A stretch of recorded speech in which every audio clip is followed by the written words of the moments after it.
Assalamualaikum warahmatullahi wabarakatuh. Kembali lagi bersama channel YouTube Kepoin Islam. Apa kabar sahabat Islam semuanya? Semoga selalu dalam lindungan Allah Subhanahu wa taala. Nabi Nuh merupakan rasul pertama yang Allah utus di muka bumi.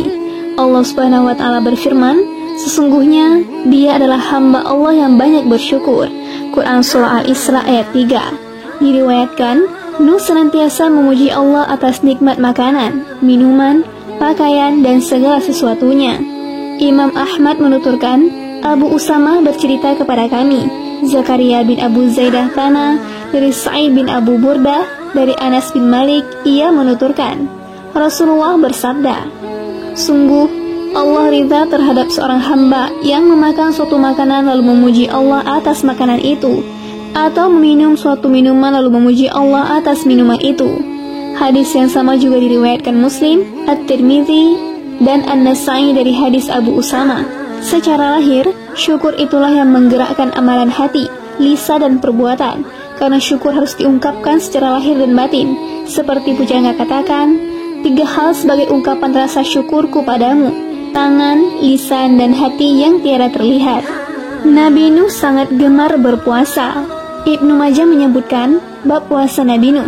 Sahal bin Abu Sahal bercerita kepada kami, Sa'id bin Abu Maryam bercerita kepada kami, dari Ibnu Lahiyah, dari Ja'far bin Rabi'ah, dari Abu Firas, ia mendengar Abdullah bin Amr mengatakan, aku mendengar Rasulullah bersabda, Nabi Nuh berpuasa sepanjang tahun, kecuali pada hari Idul Fitri dan Idul Adha.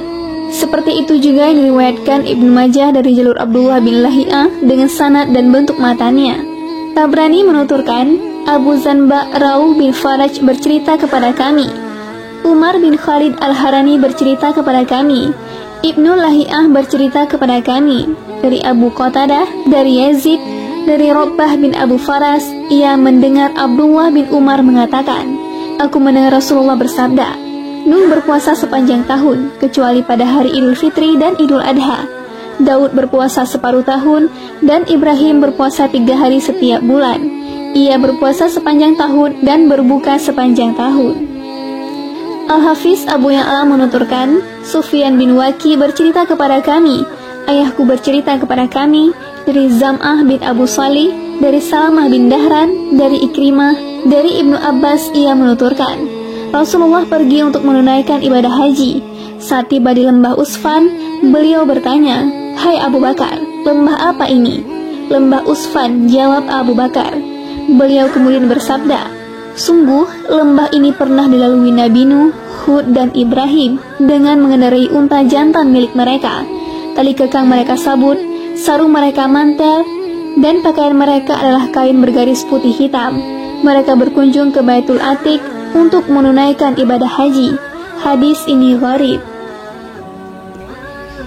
Imam Ahmad menuturkan, Sulaiman bin Harb bercerita kepada kami, Hamad bin Zaid bercerita kepada kami, dari Syak'ab bin Zuhair, dari Yazid bin Aslam, Hamad berkata, aku kira riwayat ini dari Atta bin Yasar, dari Abdullah bin Amr, ia menuturkan, suatu ketika kami berada di dekat Rasulullah, kemudian ada seorang badui datang, ia mengenakan jubah panjang dengan manset sutra. Beliau kemudian berkata, ketahuilah, kawan kalian ini telah mengalahkan semua jagoan keturunan jagoan, atau beliau katakan ingin mengalahkan semua jagoan keturunan jagoan, dan mengangkat semua pemimpin keturunan pemimpin. Rasulullah kemudian meraih kerah jubahnya lalu berkata, kau terlihat mengenakan pakaian orang yang tidak berakal.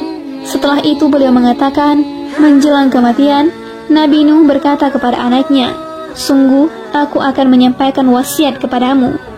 Aku perintahkan 2 hal padamu, dan aku melarangmu melakukan 2 hal.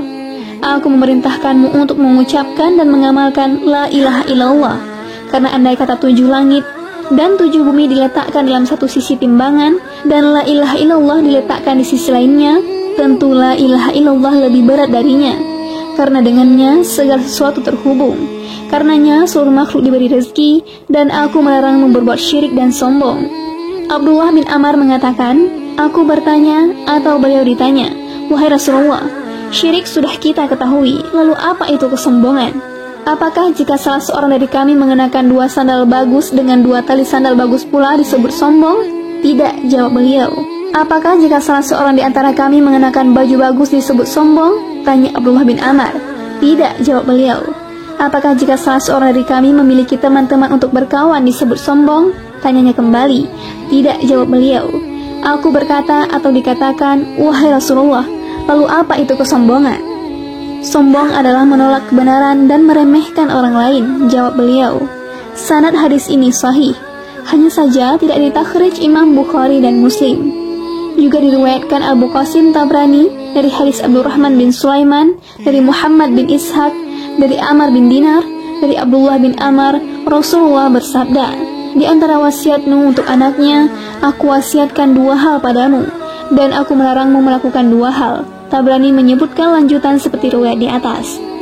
Juga diriwayatkan Abu Bakar Al-Bazzar dari Ibrahim bin Sa'id, dari Abu Muawiyah Ad-Dharir, dari Muhammad bin Ishaq, dari Amr bin Dinar, dari Abdullah bin Umar bin Khattab, dari Nabi SAW dengan matan serupa.